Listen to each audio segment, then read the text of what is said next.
শওকত মোল্লা আপনার কত সাহস এই বুলি ঝাড়া ছাড়া যদি আপনার ক্ষমতা থাকে আপনি কোন একটা ইউটিউবারের নাম নিয়ে বলুন প্রথমে, বা আপনি কোন ইউটিউবারকে নিজের হাতে মারুন, তারপর দেখবো আপনার কত দম আছে, আপনি কি করে বাঁচেন সেখান থেকে। একটা দুটো চ্যানেল আছে, এই ইউটিউবার চ্যানেল না, ইউটিউবার সরি, প্রতিদিন মিথ্যে কথা বলে মানুষকে বিভ্রান্ত করছে, এখানে সাম্প্রদায়িক দাঙ্গা লাগাতে চাইছে। আমি বলবো যেখানে পারবেন এখানে এদেরকে কেলাবেন, তার জন্য যা হবে আমি আছি মতো, আমি তোমাদের পাশে থাকবো, যেখানে পাবেন সেখানে কেলাবেন। এত মিথ্যে কথা এখান থেকে বলছে, হয় সাবধান সতর্ক করে দিয়ে বলছি, হয় সাবধান হবেন, না সাবধান করে দেওয়ার ব্যবস্থা কিন্তু আমরা করবো, এটা মাথায় রাখবেন। মিথ্যা খবর পরিবেশন করবেন আর ভাঙনের লোক সারা জীবনভর আঙুল চুলবে, এটা কিন্তু আর হবে না, এটা আর হবে না।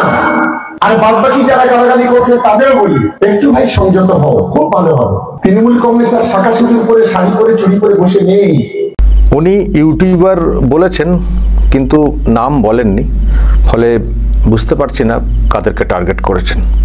বলতে পারি শওকত মোল্লা, আপনার যদি ক্ষমতা থাকে কোন ইউটিউবারের গায়ে হাত দেওয়ার, আপনার নিজের লোকজনদেরকে কেন লেলিয়ে দিচ্ছেন? আপনার ক্ষমতা নেই একজনকে মারার? আপনার দিদি তো বলেছেন যে আপনি নাকি কিন্তু বম বানতেন,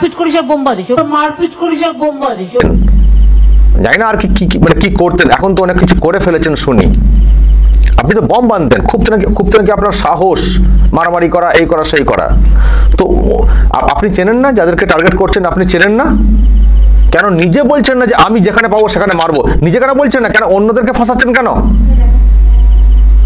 যদি কেউ কোথাও ইউটিউবারের ওপরে, যে কেউ, আমি বা যে কেউ, যদি কারো ওপরে কখনো হাত ওঠে, আরামবাগ টিভি এখন যেমন প্রতিবাদ করছে, প্রতিবাদ তো করবেই, এবং আইনি ব্যবস্থা নেওয়ার জন্য আরামবাগ টিভি যতটা সাহায্য সহযোগিতা করতে পারবে সেটা করবে। আমি চাই আপনি একবার নিজের হাতে কোনো ইউটিউবারের গায়ে হাতটা তুলে দেখান, মেরে দেখান।